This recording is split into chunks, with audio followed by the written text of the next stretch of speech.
9시 예배 때 말씀을 통해서도 나누었습니다만 현재 우리는 모든 기반이 흔들리고 있는 시대를 살아가고 있습니다. 터가 무너지는 때입니다. 세계 경제는 요동치고 있습니다. 자연 환경은 악화되어 가고 있습니다. 전쟁 소식은 끊이지 않으며 기근과 지진과 재해와 사건과 사고와 범죄는 날로 급증하고 있습니다. 뿐만 아니라 우리의 사회는 급속도로 타락해 가고 있으며 그 안에 있는 나와 내 자녀들은 적지 않은 영향을 받고 살고 있습니다. 그래서 우리는 각각 크고 작은 근심을 안고 있습니다. 과거에 대한 아픔, 오늘에 대한 근심, 내일에 대한 불안, 그리고 현실에 대한 걱정을 가지고 씨름하며 살고 있습니다. 육신의 질병과 마음의 통증과 내 과거에 대하여 나에게 끊임없이 죄책감과 후회심으로 공격하는 유령과 영혼의 공격과 매일매일 전투를 벌이고 있는 것이 우리의 삶이 아니겠습니까? 그래서 우리는 하나님의 위로가 필요합니다. 지나온 날들을 납득하고 정리하고 치유하기 위하여 하나님의 위로가 필요한 것입니다. 오늘의 숨막히고 답답하고 까마득한 현실을 잘 견뎌내기 위하여 하나님의 위로가 필요합니다. 그리고 앞으로 나아가기 위하여 하나님의 위로가 필요한 것입니다. 앞으로 다가올 일들을 감당하기 위하여, 앞으로 닥칠 환난을 이겨내기 위하여, 앞으로 임할 이별과 죽음과 투병과 빼앗김을 묵묵히 돌파하기 위하여, 그리고 우리가 상상도 못한 고난의 순간순간들을 준비하기 위하여 하나님의 위로가 필요한 것입니다. 오늘 하나님은 그러한 위로를 우리에게 약속하고 계십니다. 하나님의 위로 없이는 살아올 수가 없었고, 하나님의 위로 없이는 오늘을 감당할 수 없고, 하나님의 위로 없이는 내일을 인내할 수 없기에 오늘 하나님의 위로를 다시 한번 가슴 벅차게 얻으시는 축복이 있기를 주님으로 축원드립니다. 그러한 위로를 갈망하십니까? 그러한 위로를 갈망하는 마음으로 오늘 다음과 같은 세 가지를 살펴보도록 하겠습니다. 첫 번째, 하나님의 위로의 범위. 두 번째, 하나님의 위로의 방법. 그리고 세 번째, 하나님의 위로의 도구입니다. 그럼 첫 번째, 하나님의 위로의 범위에 대해서 잠시 생각해 보도록 하겠습니다. 우리는 초대교회에 대하여 일반적으로 긍정적인 인상을 가지고 있습니다. 오늘날의 교회와는 너무나 다르다는 생각을 합니다. 그때 교회는 거룩했고 능력이 있었고 위대했다고 생각을 합니다. 하지만 고린도 교회는 도덕적인 문란함과 신학적인 무지함과 영적인 무질서함 등등으로 인하여 여러 가지 문제를 겪었습니다. 요즘 우리가 흔히 보고 듣고 접할 수 있는 불미스러운 일들과 매우 닮은 모습이었던 것입니다. 그러한 교회를 향하여 사도 바울은 강한 경책과 책망과 권면을 아끼지 않고 쏟아냈습니다. 이것이 바로 고린도 전서 내용이라고 이해하시면 되겠습니다. 이로부터 조금 시간이 지난 후 사도 바울은 또다시 붓을 잡아 교회를 향해 편지를 쓰게 됩니다. 그 이유는 고린도 교회가 사도 바울의 첫 번째 편지에 반응하여 죄를 저지른 자들을 이번에는 너무나 지나치게 경책하여 용서와 회복을 허용해 주지 않았기 때문입니다. 그래서 고린도 후서 2장에서 사도 바울은 죄인을 향한 용서에 대하여 이제는 고린도 교회에게 가르치기 시작합니다. 이렇게 기록되어 있죠. 너희는 그를 용서하고 이제는 위로할 것이니 저가 너무 많은 근심에 잠길까 두려워하노라. 그러니까 첫 번째는 너무 죄에 대해서 관대했던 것이 고린도 교회의 모습이었다면 사도 바울의 편지를 받고 이제는 죄에 대해서 지나치게 엄격하게 바뀐 거예요. 그래서 죄인을 용서를 하지 않았다는 것입니다. 은혜를 용납하지 않은 거예요. 그것에 대하여 사도 바울은 다시 한번 균형을 잡아주기 위하여 고린도 후서를 쓰게 된 것입니다.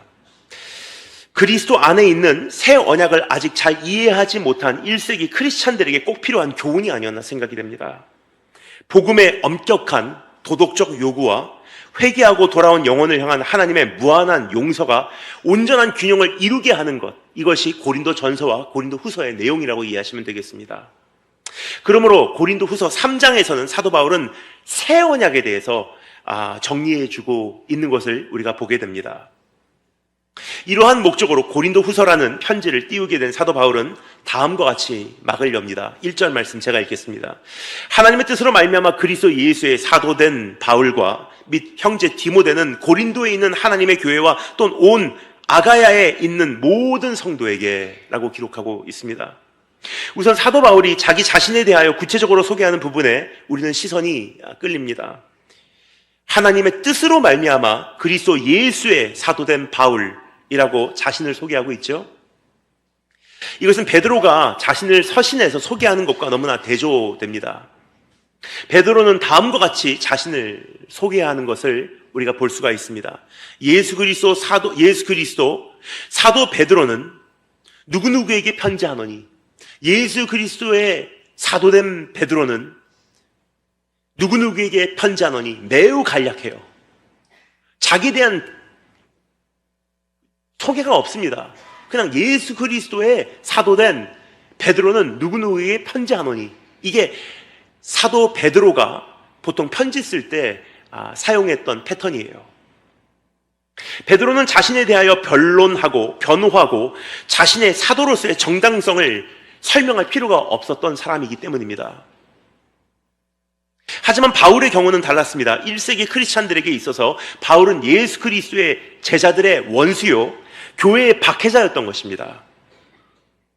따라서 그가 회심하고 사도가 되었다는 사실을 쉽게 믿어주는 사람이 지금 우리가 생각하는 것보다 많지 않았던 것 같습니다. 그러므로 그는 자신에 대하여 매번 편지를 쓸 때마다 이와 같이 변론하고 변호하고 자신의 사도로서의 정당성을 설명할 필요가 있었던 것입니다.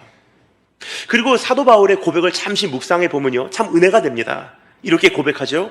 하나님의 뜻으로 말미암아 그리스도 예수의 사도된 바울은 하고 자기 자신을 변호하고 변론하고 자기가 사도로서의 정당성을 사람들에게 소개를 하고 있어요. 그 누구도 자기를 인정해 주지 않는다 할지라도 하나님은 자기를 세우셨다는 선포예요. 그리고 자기는 그 누구를 기쁘게 하기 위해서 사도된 것이 아니라 그리스도만을 섬기기 위하여 사도가 된 것이라고 여기서 분명히 밝히고 있는 것입니다. 이렇게 사도로 세워진 바울은 고린도와 아가야의 모든 성도에게 편지한다고 기록하고 있습니다. 여기서 우리가 주목해야 봐야 하는 단어가 하나 등장합니다. 성도라고 하는 단어예요. 모든 성도에게 편지하노니, 그러니까 하나님의 은혜로 사도로 부름받은 내가 모든 성도에게 편지하노라.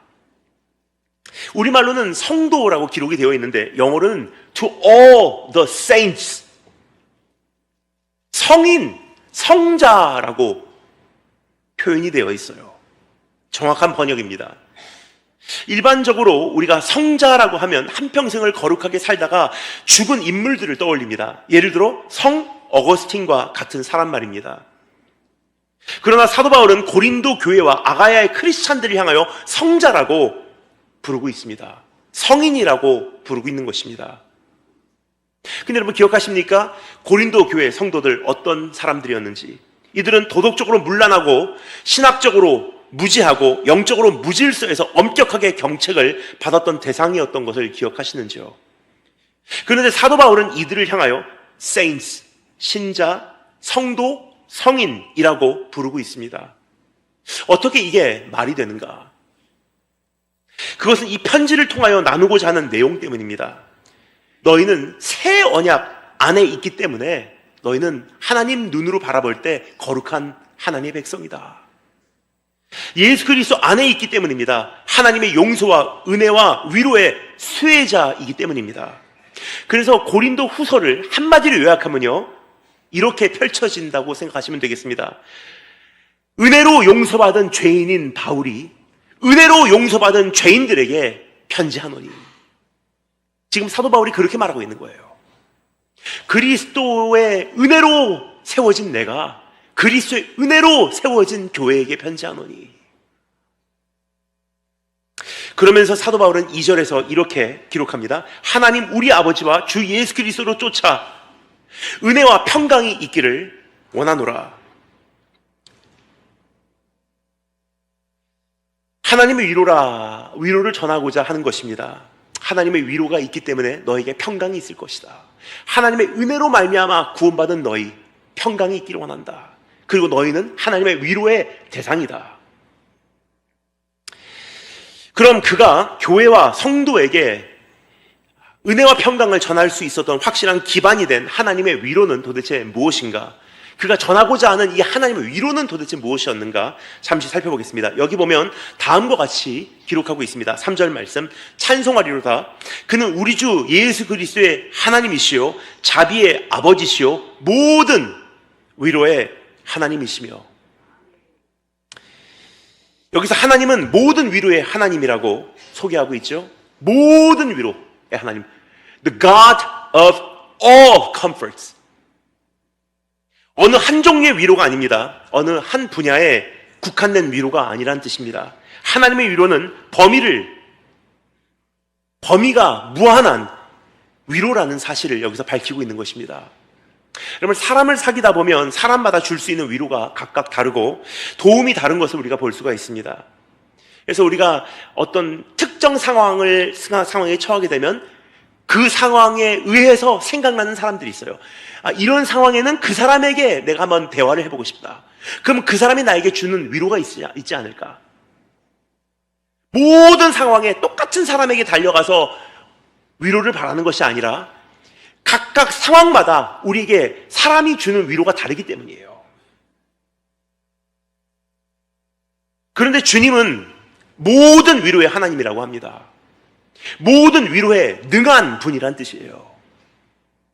여러분, 우리가 찾고 있는 위로가 바로 여기 있습니다. 저 사람에게 도움을 구할까? 이 사람에게 도움을 요청할까? 우리는 고민을 합니다. 근데 오늘 우리의 갖고 있는 현실의 문제가 무엇이든 간에 여기 답이 있다는 거예요. 경제적인 문제를 안고 계십니까? 자녀에 대한 고민을 가지고 계십니까? 진로에 대하여 염려하고 계십니까? 과거에 대해 후회하고 계십니까? 자신에 대하여 연민하고 계십니까? 오늘에 대하여 걱정하고 계십니까? 건강에 대하여 근심하고 계십니까? 직장에 대한 책임감에 눌려 계십니까? 사역에 대한 멍해를 가지고 계십니까? 가정에 대한 부담을 가지고 계십니까? 이별과 죽음에 대한 두려움에 시달리고 계시지는 않으신지요? 지난 상처로 인하여 형성된 그 끊임없는 긴장감 속에 살고 계시진 않으신지? 혹은 저지른 죄로 인하여 스스로 자책하고 계시진 않으신지? 뿐만 아니라 이제부터 다가오는 엄청난 시대를 향하여 얼마나 많은 일들이 있을까 두려움에 사로잡혀 계시지는 않으신지? 근데 사도 바울은 이렇게 말합니다. 이 모든 것을 향하여 너희 모든 문제를 주께 아뢰라. 그분은 모든 위로의 하나님이시라. 그러니까 사람마다 스페셜티가 있어요. 그러니까 나에게 주는 위로, 이 부분에선 저 사람에게 받고, 이 위로 저 사람에게 도움을 청하고, 이 부분은 여기서 내가 어떠한 상담을 하고, 저 사람에게는 저러한 어떠한 조언을 받고. 근데 오늘 여기서 이렇게 말합니다. 복잡하지 않다. 하나님은 모든 위로의 하나님이래요. 내가 가지고 있는 문제가 무엇이든 간에 관계없다는 거예요. 주님께 돌아오면 모든 해결책이 여기 있다는 거예요. 여러분, 내 문제에 대한 답을 먼 곳에서 찾지 마시기 바랍니다. 우리는 주님을 믿는다고 하지 않습니까? 왜 세상 요령을 사용하고 계십니까? 왜 자기 지혜를 동원하고 계십니까? 왜 사람을 의지하십니까? 왜 편법까지 하십니까? 모든 위로의 하나님께 이제는 아뢰시는 한 분 한 분 되시기를 주님으로 초청드립니다. 그래서 빌립보서 4장 6절에서 7절을 보면 이렇게 기록되어 있습니다. 아무것도 염려하지 말고 오직 모든 일에 기도와 간구로 너희 구할 것을 감사함으로 하나님께 아뢰라. 그리하면 모든 지각에 뛰어난 하나님의 평강이 그리스도 예수 안에서 너희 마음과 생각을 지키시리라. 그래서 여러분, 지나온 과거, 지금 살아가고 있는 현실, 다가오는 미래 관계없어요. 내적인 문제든 외적인 문제든 개인적인 문제든 가정적인 문제든 사회적인 문제든 우리가 가야 할 곳은 딱 한 군데예요.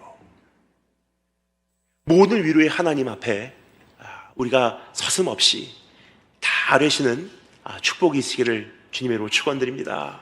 그래서 지금 그 어떤 때보다도 기도해야 될 때가 아닌가 싶습니다.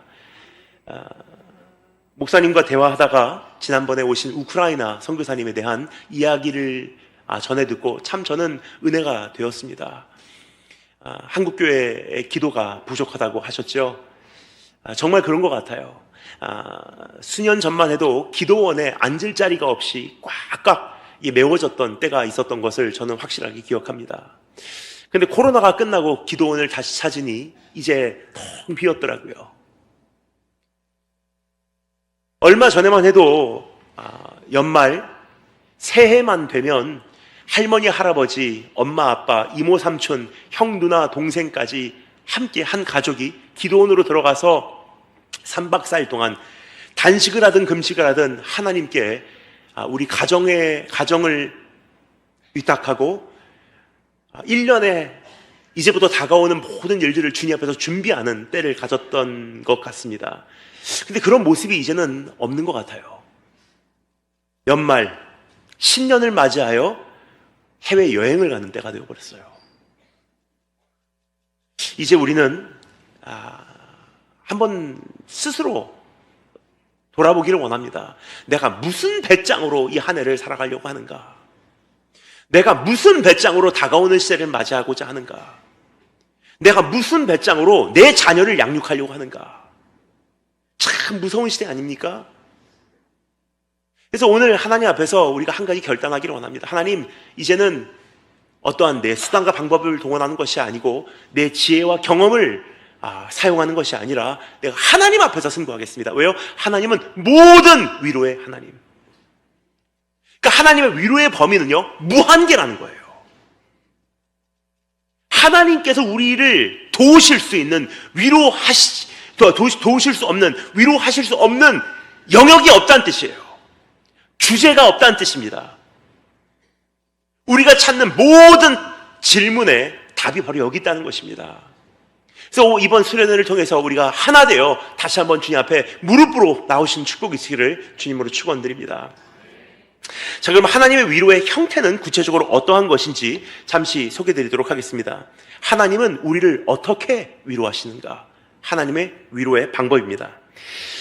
위로라고 하면 우리말로는 이제 위로라고 번역이 되어 있는데 영어로는 comfort라는 단어로 표현이 되어 있습니다. 그런데 오늘 이 신약 성경에 기록된 원어 헬라어로 보면요, paraclasis라는 단어가 동원되고 있는 것을 보게 됩니다. 이 paraclasis라는 단어를 들었을 때 어떤 분들은 왠지 모르게 익숙하게 들리네 라고 생각하시는 분들도 계실 거예요. 왜냐하면 이 단어를 여러분께서 아마 요한복음 14장 16절에서 접하셨을 것이기 때문입니다. 주님께서 이렇게 말씀하셨죠. 내가 아버지께 구하겠으니 그가 성령님이 그러니까 아버지께서 또 다른 보혜사 파라클레이턴을 너에게 주사 영원토록 너희와 함께 있게 하시리니. 거기서 사용된 단어가 보혜사라는 단어를 일컬을 때 보혜사 성령님, the helper, paracleton 이란 단어예요. 똑같은 단어예요. paraclesis, 위로, paracleton, 우리를 도우시는 보혜사 성령님, 우리를 위로하시는 하나님. 우선 여기서 보혜사의 역할은 뭐라고 했죠? 우리와 함께 있는 것임을 알 수 있어요. 너희와 함께하게 하사.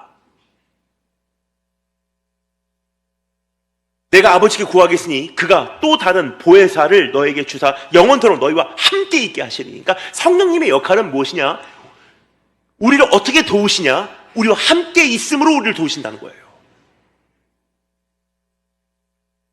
함께 한다고 하는 것은 동행하고 공감하고 측은히 여겨주신다는 뜻이 잘 표현되어 있습니다. 하나님의 위로의 역사는 우리의 마음을 만져주시는 과정부터 시작된다는 뜻이에요. 그러니까 우리를 어떻게 도우시냐? 우리를 어떻게 파라클레이시스 어떻게 위로하시냐? 함께 하심으로. 함께 하시기 때문에 공감하시고 동행하시기 때문에 이해하시고 정말 그런 것 같아요. 가끔 멀리서 선교 보고를 들으면요, 뭐가 그렇게 힘들까 하는 생각이 가끔 들 때가 있어요. 더 이런 상황에서도 인내하시면 되는데, 이런 상황에서도 이겨나가시면 되는데, 이런 상황에서도 사역을 이어가시면 되는데 하는 생각을 가끔 할 때가 있습니다. 그런데 가끔 그 선교지 현장을 방문해서 실제로 그 선교사님들과 일주일이라도 생활을 하잖아요. 그러면 공감을 하게 돼요. 야, 정말 힘드셨구나. 정말 힘드셨구나. 만만치 않구나. 성령님의 역할이 바로 그런 역할이라는 거예요. 우리와 함께하게 하사. 그러니까 함께 하시니까 참 힘들었지. 정말 숨 막혔지. 정말 외로웠지. 정말 답답했지. 우리와 동행해 주시고 우리의 입장을 이해해 주시고 우리를 측은히 여겨주신다는 뜻입니다. 그럴 수밖에 없었던 우리의 연약함을 불쌍히 여겨주시는 것입니다. 넘어질 수밖에 없었던 우리의 무지함을 긍휼히 여겨주시는 것입니다. 쓰러질 수밖에 없었던 우리의 부족함을 이해해 주시는 것입니다. 그러니까 사람이라는 존재는 그런 것 같아요. 자기가 가장 아팠던 상처로 결국은 거기에 묶이는 경우가 많은 것 같습니다. 예를 들어서 물질로 인해서 큰 상처가 있는 사람들은요, 결국은 물질에 연연하더라고요. 큰 어떠한 그 명예의 손상을 경험한 그 불명예의 상처가 있으신 분들은요, 명예에 대해서 굉장히 연연하시기 때문에 결국은 물질이면 물질이 우상이 되고요, 명예면 명예가 내 삶 속에 우선순위, 우상이 되는 경우가 참 많은 것 같아요. 집이 없었던 경험을 한 사람은 결국 집에 미련을 갖게 되는 것이고요, 가난에 아픔이 있는 사람은 그 물질에 대해서 굉장히 욕심을 갖는 경우를 자주 보게 됩니다. 근데 이것이 성경적으로는 좋은 게 아니에요. 죄입니다. 우상숭배예요. 하지만 우리가 일반적으로 그러한 내 모습을 떠올리면 하나님께서 나를 굉장히 미워하시고 정죄하실 거야라는 생각이 들 때가 있어요. 이렇게 물질에 연연하고 이렇게 욕심을 챙기고 이렇게 내가 나밖에 모르고 이렇게 사람을 의지하고 외로움을 그토록 싫어하는 나, 그래서 누군가를 계속 옆에다 둘러는 나, 내 자녀를 우선 삼은 나, 내 사업을 우선 삼은 나, 그거 생각하면 하나님 앞에 우리가 참 많이 마음이 아파요. 이렇게 못난 인간을 하나님께서 나를 바라보시고 지금 어떻게 생각하실까? 근데 오늘 성령님께서 이해하세요. 뭐라고 하면 오늘 성령님께서 말씀하세요. 이렇게 하십니다. 내가 너와 동행하면서 네 입장을 이해한다. 얼마나 힘들었으면 그렇게 하겠니? 얼마나 그 순간적으로 너무 당황되고 네 마음에 깊이, 영혼에 깊이 파인 상처로 그것이 남았다면 네가 그렇게 하겠니?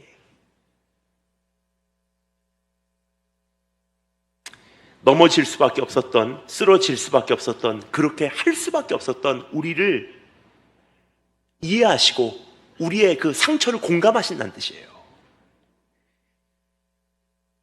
자, 그런데 주님의 위로는 단순한 이러한 감정적 차원에서 멈추지 않습니다. 거기서 한 걸음 더 나가서 보혜사, 파라클레이턴이라는 단어는 돕는 손길, 실제적인 helper라는 그 뜻이에요. 즉 하나님께서 우리를 주시는 위로란 감정적인 차원에서 넌 그럴 수밖에 없어서 참 네 마음과 공감한다 정도로 끝나는 것이 아니라 실제적인 돕는 손길로 우리에게 임하신다는 거예요. 하나님의 이러한 도움을 받은 시편 저자는 다음과 같이 노래하고 있음을 우리는 볼 수가 있습니다. 시편 46편 1절, 하나님은 우리의 피난처시오 힘이시니 환난 중에 만날 큰 도움이시라 그래요. 그러니까 실제적으로 도우신 하나님이세요. 우리가 상담, 심리, 무슨 어떠한 치유를 받기 위해서 우리가 그러한 그 클리닉에 가잖아요. 그러면 보통 상담하면서 우리에게 좀 이렇게 분석을 해줘요. 정말 힘드셨겠군요. 하면서 왠지 모르는 이 공감대를 형성해 주기 때문에 우리가 심리 상담 같은 걸 받으면 때로 위로가 될 때가 있습니다. 근데 하나님의 위로는 거기서 끝나지 않는다는 거예요. 실제적인 도움으로 우리 삶 속에 임하시는 하나님. 그래서 시편 115편 9절에서는 이렇게 기록합니다. 이스라엘아 여호와를 의지하라. 그는 너희 도움이시오 너희 방패시로다. 실제적인 도움이라는 거예요. 또 다윗을 기념하는 시는 이렇게 노래합니다. 시편 70편 5절 말씀. 나는 가난하고 궁핍하오니 하나님이여 속히 내게 임하소서. 주는 나의 도움이시오 나를 건지시는 자시오니 여호와여 지체치 마소서. 그리고 제가 제일 좋아하는 시편 중 하나인 시편 121편에서는 이렇게 고백하고 있죠. 내가 산을 향하여 눈을 들리라. 나의 도움이 어디서 올꼬. 나의 도움, 나의 파라클레이턴, 나의 위로는 천지를 지으신 여호와에게서로다. 그렇습니다. 사람이 주는 위로는 감정적인 통증 완화 정도의 역할은 할 수 있을지 모르지만 하나님께서 주시는 위로는 실질적인 도움이라는 사실. 근데 그게 어디까지요? 모든 위로의 차원에서 우리에게 다가오신다는 사실을 기억하시기 원합니다. 모든 도움, 모든 위로. 하나님께서 우리를 위로 못하는 주제가 없다는 거예요. 하나님께서 우리를 도우시지 못하는 영역이 존재하지 않다는 뜻이에요. 모든 위로의 하나님. 그럼 우리는 누구에게 가서 도움을 요청해야 되겠습니까? 그래서 환난 가운데도 우리는 은혜와 평강을 누릴 수 있는 거예요. 하나님이 우리와 함께 계시다면. 왜요? 하나님은 모든 위로의 하나님이기 때문에 어떠한 환난과 어려움 가운데에도 우리는 은혜와 평강을 누릴 수 있어서 사도 바울이 이렇게 말하고 있는 것입니다. 그 하나님의 위로와 평강이 너에게 있을지어다. 시편 50편 15절 말씀. 그래서 하나님은 말씀하십니다. 환난 날에 나를 부르라. 내가 너를 건지리니 내가 너를 도우리니 네가 나를 영화롭게 하리로다. 더 나아가 주님의 위로는 다른 면도 존재한다는 사실을 여기서 지적하고 싶습니다. 주님은 나를 파라클레이턴, 동행하시고 공감하시고 치근히 여기시고 그리고 실제적으로 도우시는 손길이기도 하지만 동시에 여기서 또 하나의 단어가 소개됩니다. 우리 원어로는 paraclasis라는 단어, helper라는 단어가 사용되지만 그 신약 성경을 라틴어로 번역한 걸 보면요, 우리의 신앙의 선진들, 우리의 신앙의 선배들, 교부들이 이 단어를 뭐라고 번역을 했냐면 fortis라는 단어로 번역을 했어요. fortis. 그러니까 모든 fortis의 하나님, 모든 위로의 하나님 할 때 모든 fortis의 하나님이라고 번역을 했어요. 그 fortis라는 단어는 무엇이냐? 이것은 용기를 주다, 강하게 만들다라는 의미를 가지고 있습니다.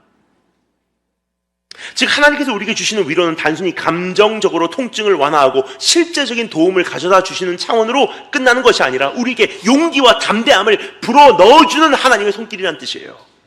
우리를 강하게 만들어 주시는 것이 하나님의 목적이라는 뜻입니다. 아, 힘들었지? 참 힘들었지? 너무나 아팠지? 이해한다. 자, 내가 너를 도와줄게 정도로 끝나는 게 아니에요. 주님은 우리에게 도전을 주시고 경책하시고 이렇게 세우신다는 거예요. 여기서 주저앉지 마. 일어나. Paraclesis, fortis.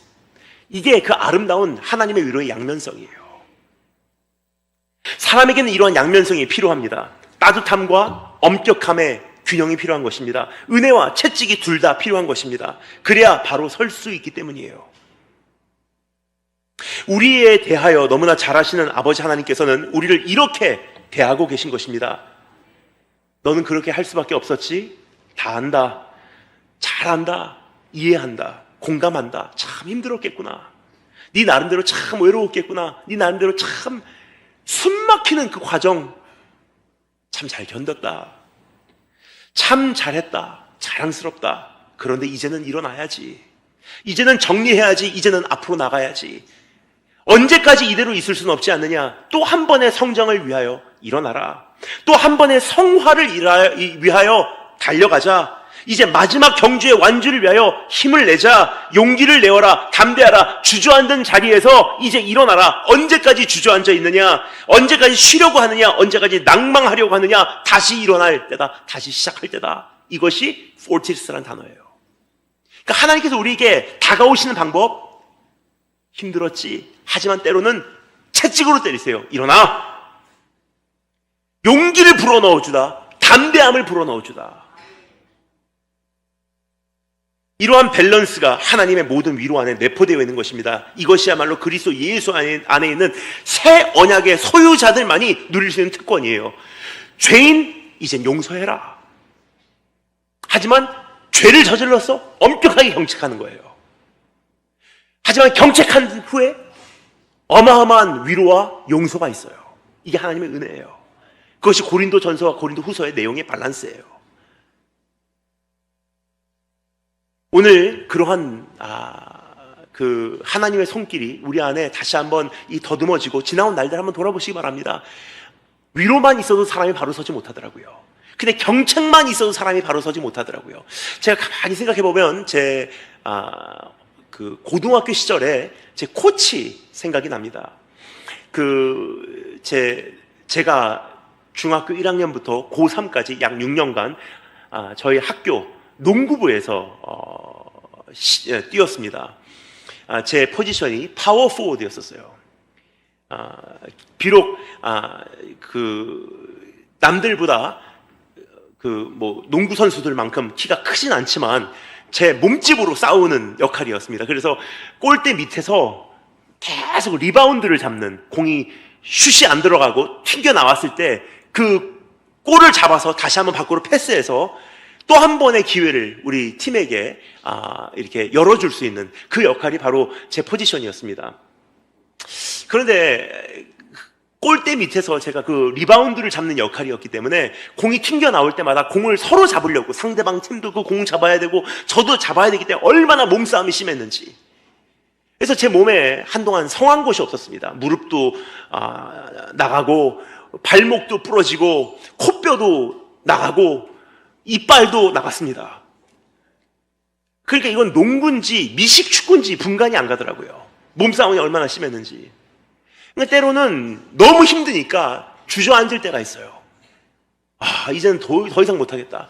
근데 코치가 와서요, 아유 그래 힘들지, 아유 쉴래? 라고 말 안 해요. 코치가 뭐라고 하냐면 그까짓 거 가지고 일어나! 그 참 희한해요. 선수들은 그 목소리를 들으면 용기가 나기 시작해요. 이까짓 거 가지고 이건 아무것도 아니지 하고 불릴 때 일어나는 거예요. 그 시합이 끝나잖아요. 막 지쳐서 집에 오는 길에 여기도 쑤시고 여기도 아프고 여기도 멍들고 코치가 와서 막 등을 주물러주면서 잘했어.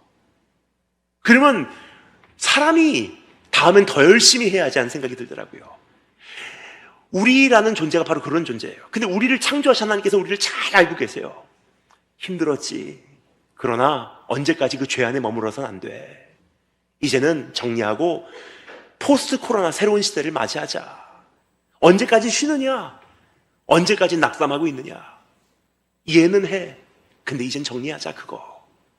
너를 충분히 이해한다. 근데 언제까지 그 죄에서 허부적거릴 수는 없어. 이제 정리하고 그 무거운 죄짐을 내려버려라. 주님의 그 뜨거운 사랑의 말씀과 하지만 우리의 죄를 용납하시지 않은 하나님의 엄격함. 근데 한 가지 더 말씀드리기를 원합니다. 하나님의 위로는 또 한 가지 형태로 우리의 삶에 임합니다. 4절 말씀에 보면 우리말로 환난이라는 단어가 등장합니다. 이것은 원어로 thlipsei라는 단어인데 이 표현은 우리가 일반적으로 환난이라고 해석하고 이해하는 정도로 단순한 의미가 아닙니다. 환난 그러면 우리가 일반적으로 어떤 생각하죠? 힘든 상황, 자연재해라든지 어떠한 기근이라든지 어떠한 그 전쟁과 같은 것을 우리는 연상합니다. 근데 여기서 말하는 고난은 환난과 같다고 이야기를 해요. 근데 이 고난에 대해서 환난이라는 단어를 쓰는데 슬립세이라는 단어를 동원합니다. 즉, 이 슬립세이라는 단어는 무슨 뜻이냐? 우리가 당하는 환난에 대해서 구체적으로 어떤 설명을 하냐? 점진적으로, 지속적으로 가중되어 가고 있는 상태를 말하고 있는 거예요. 고난이, 점진적으로, 지속적으로, 가중되어 가고 있는 상태. 예를 들어서, 고대 대영 제국의 이러한 처형 방법을 떠올리게 하는 상황이라고 이해하시면 되겠습니다.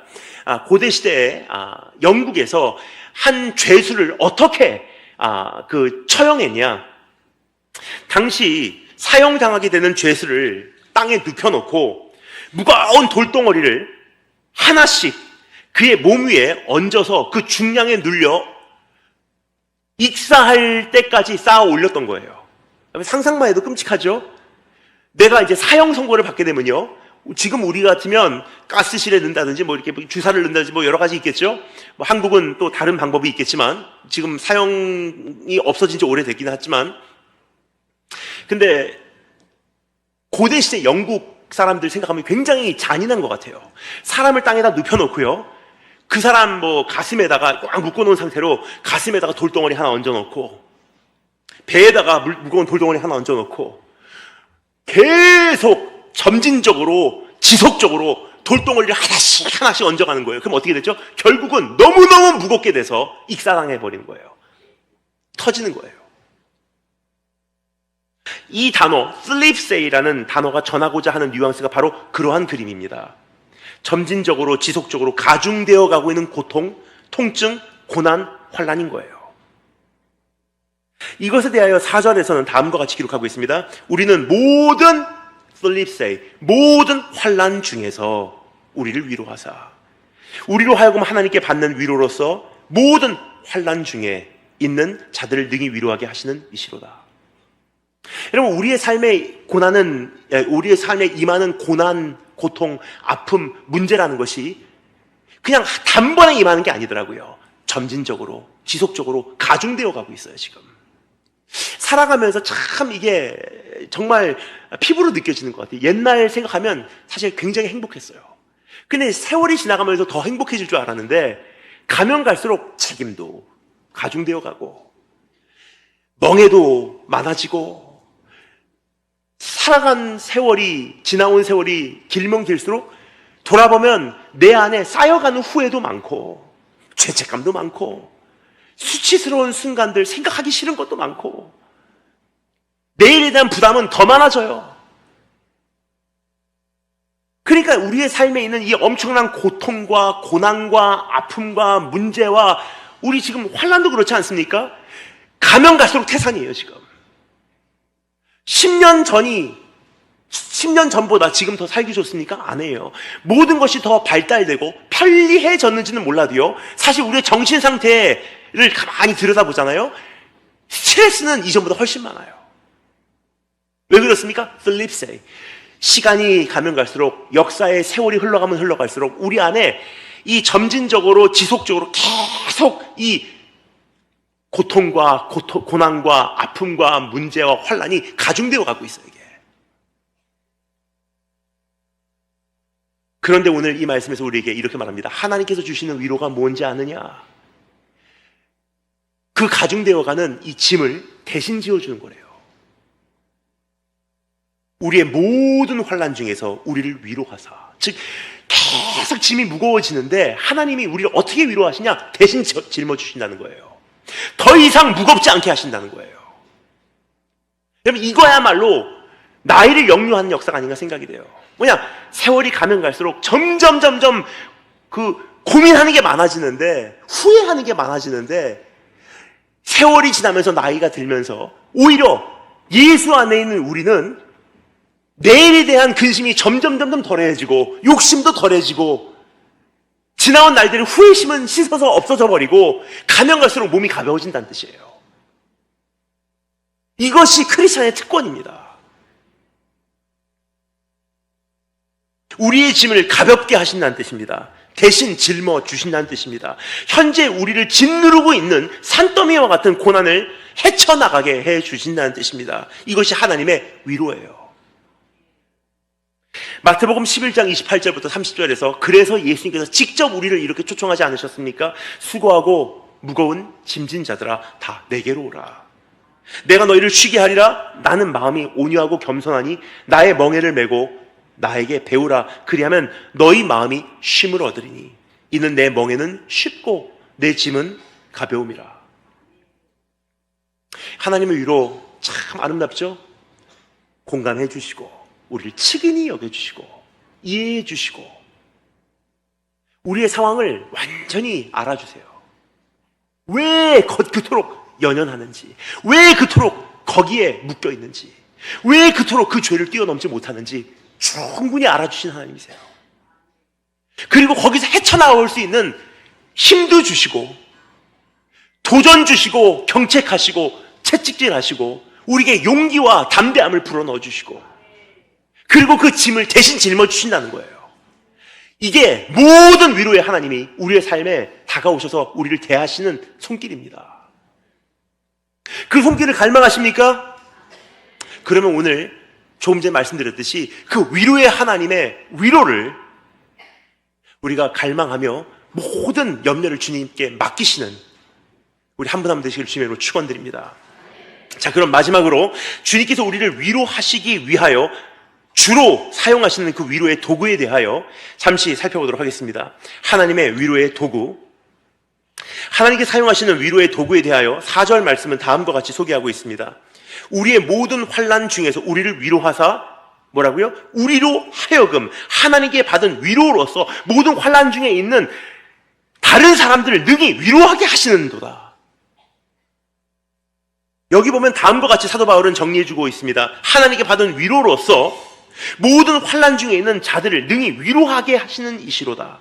즉 하나님은 어떤 사람을 위로하심으로 또 그 사람이 다른 사람을 위로하게 하시는 도구로 사용하신다는 거예요. 내 상처를 치유하심으로 나를 통해서 또 나와 똑같은 상처 있는 사람을 치유하시는 도구를 사용하신다는 거예요. 사도 바울은 이것을 개인의 삶에서도 수도 없이 경험하며 잘 알고 있었습니다. 그래서 그는 5절부터 6절에서 말합니다. 그리스도의 고난이 우리에게 넘친 것 같이 우리의 위로도 그리스도로 말미암아 넘치는도다.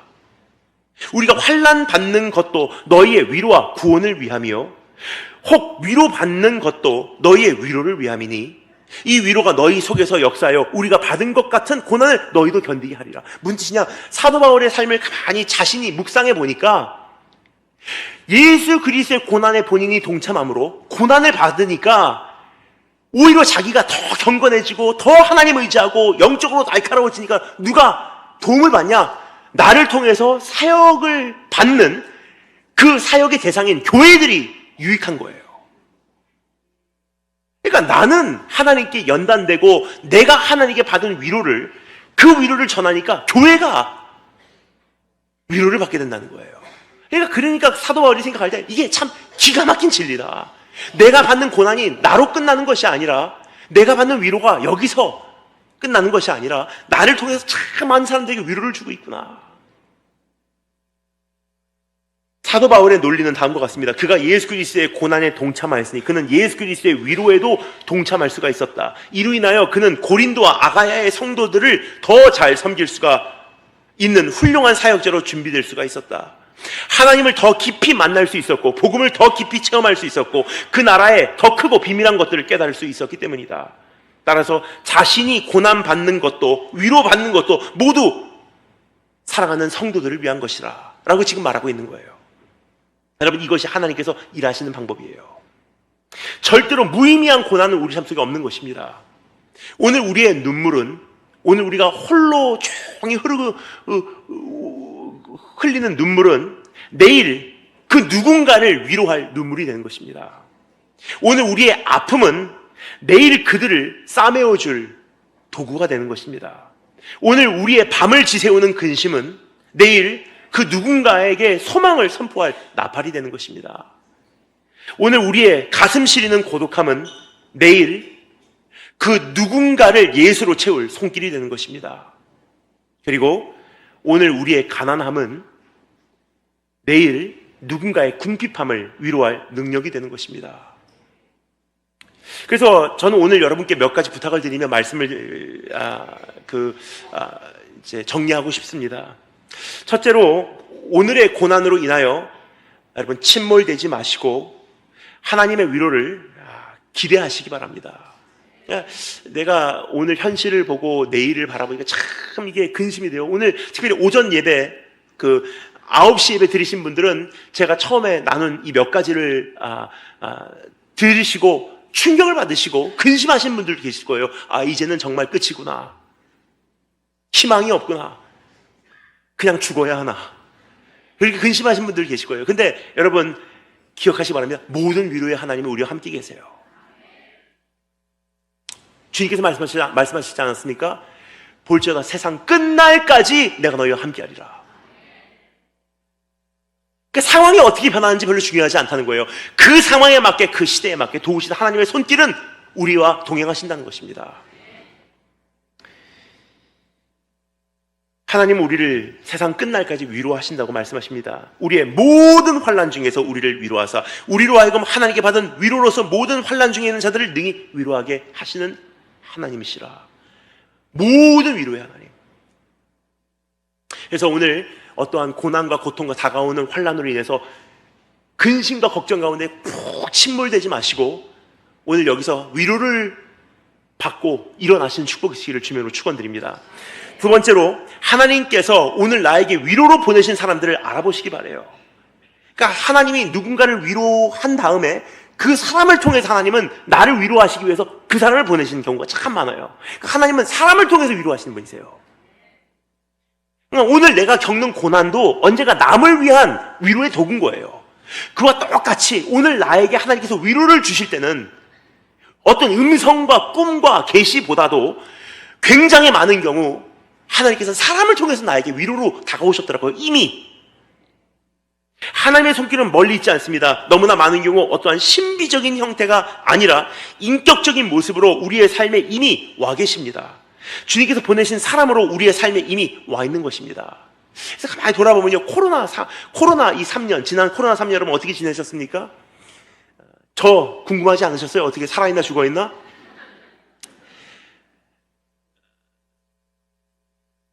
하나님의 은혜로 지냈어요. 근데 참 감사한 것은요, 기도할 때나 예배 드릴 때 하나님께서 저에게 어떠한 마음의 위로를 주시는 것도 있지만 코로나 3, 4년 동안 하나님께서 저에게 어떻게 위로를 주셨냐? 사람을 통해서. 생각지도 못한 도움의 손길들. 끊임없이 사람을 통해서 말로 위로 주시고 물질로 위로를 주시고 사람을 옆에 붙여주셔서 동행하게 하심으로 위로를 주시고. 근데 우리는 하나님의 위로를 바란다고 할 때 미처 그 생각을 못해요. 설마 사람을 통해서 위로하실까는 생각을 안 하기 때문에 엄청난 사람들을 하나님께서 우리 삶 속에 붙여주셨음에도 불구하고 그 사람이 눈에 안 들어오는 거예요. 그리고 그것을 건너뛰어서 하나님 위로를 주세요 하는데 하나님께서 이미 보내줬어. 여러분 돌아보시기 바랍니다. 제가 여러분 삶 속에 어떤 위로를 하나님께서 보내셨는지 제가 조금 설명을 드릴 테니까 어떤 위로를 주셨는지 여러분께서 한번 맞춰보실래요? 여러분께 하나님께서 나에게 주신 위로를 제가 조금 그 모습을 설명을 할게요. 그럼 여러분께서 하나님께서 이런 위로를 나에게 주셨구나 한번 맞춰보시기 바랍니다. 나에게 주신 위로가 어떤 사람인지 제가 설명을 조금 드릴게요. 그 모습을 설명드릴게요. 하나님께서 나에게 주신 위로는 지금 파란 티셔츠를 입고 계세요. 노란색 이름표를 달고 있습니다. 그게 내 삶 속에 주신 위로들이에요.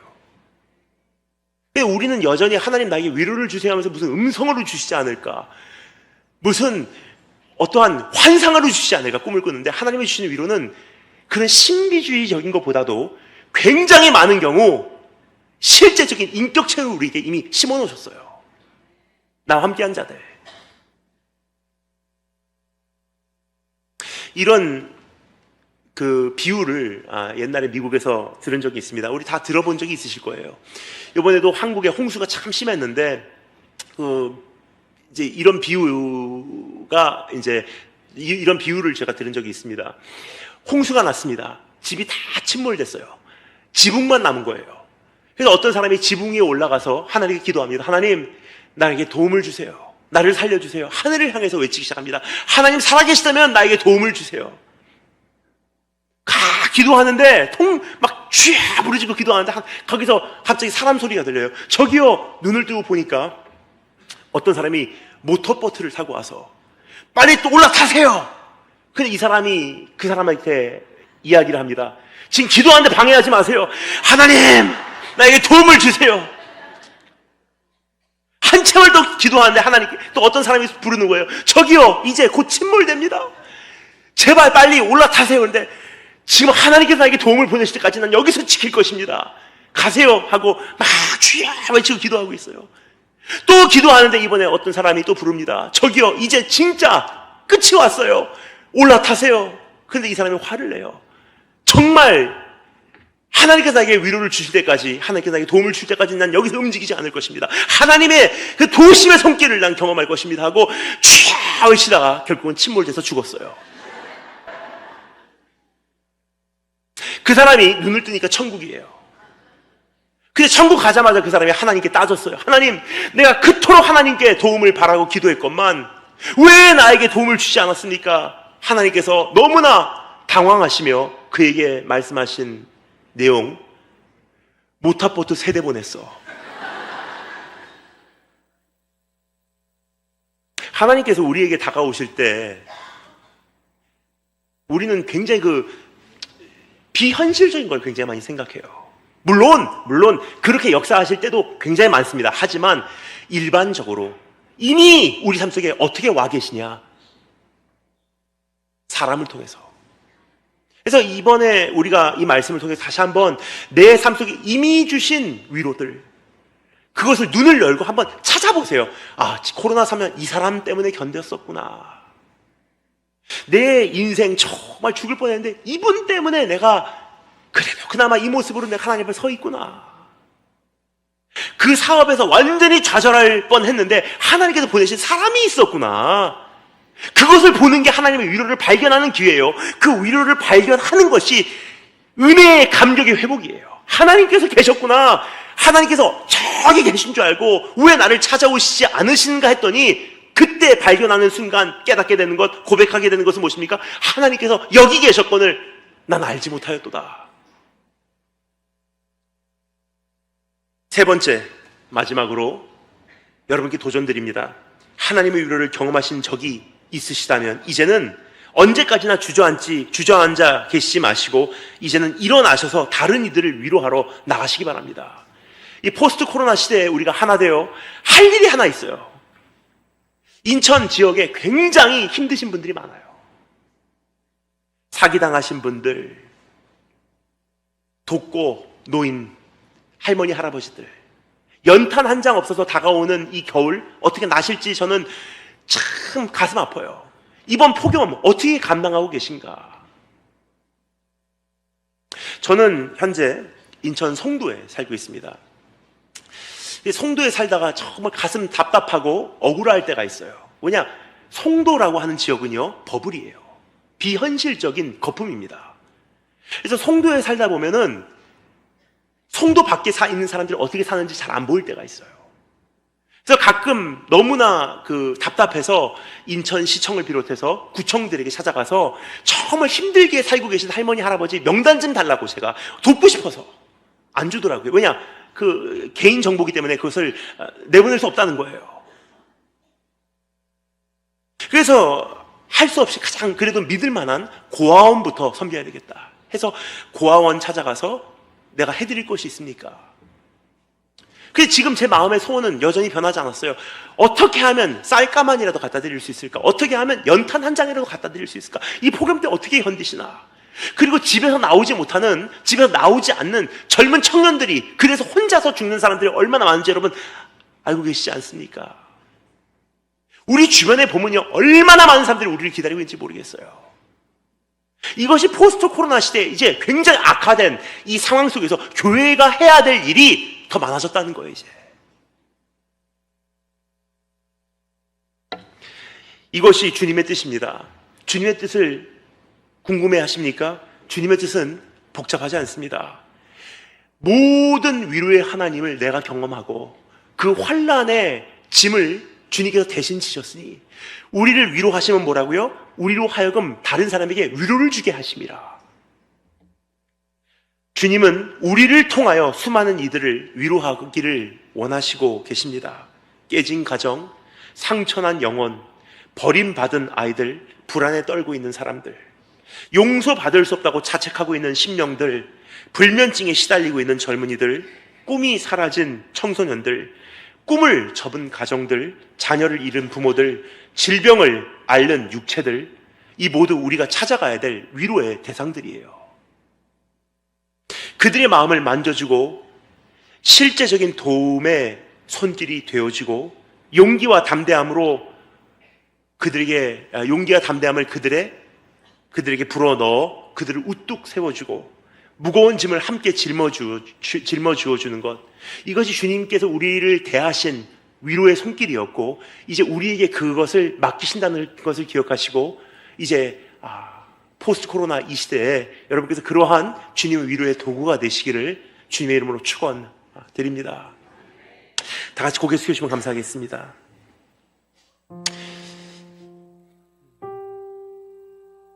우리 찬양팀 올라오시고 우리 목사님 올라오셔서 인도해 주실 때까지 잠시 한 가지만 놓고 우리 결단하며 기도하도록 하겠습니다. 함께 기도할 때 이렇게 기도했으면 좋겠습니다. 하나님, 위로의 하나님, 모든 위로의 하나님, 내 문제를 주님께 위탁합니다. 여기서 찾았고 저기서 찾았고 사람들에게 찾았습니다. 그러나 오늘 모든 위로의 하나님께 내 모든 문제를 아뢰입니다. 주님은 능히 나를 위로하실 줄 믿습니다. 공감해 주세요. 나를 치근히 여겨주세요. 내 마음을 헤아려 주세요. 그리고 주님, 실제적인 도움으로 나를 도와주세요. 그리고 하나님, 나에게 용기와 담대함을 불어넣어 주세요. 정리할 죄 있으면 정리시켜 주세요. 그리고 하나님, 극복해야 될 문제 있으면 나에게 인내심을 허락해 주세요. 그리고 주님, 나의 큰 무거운 짐, 세월이 가면 갈수록 점점 무거워지고 있는 내 어깨의 짐을 주님 대신 짊어져 주시사 나머지 길 내가 주님과 동행하며 나도 다른 사람 그렇게 위롭게 하여 주시기를 소망합니다. 우리 다 같이 그런 마음을 품고 함께 기도하도록 하겠습니다. 다 같이 기도합니다.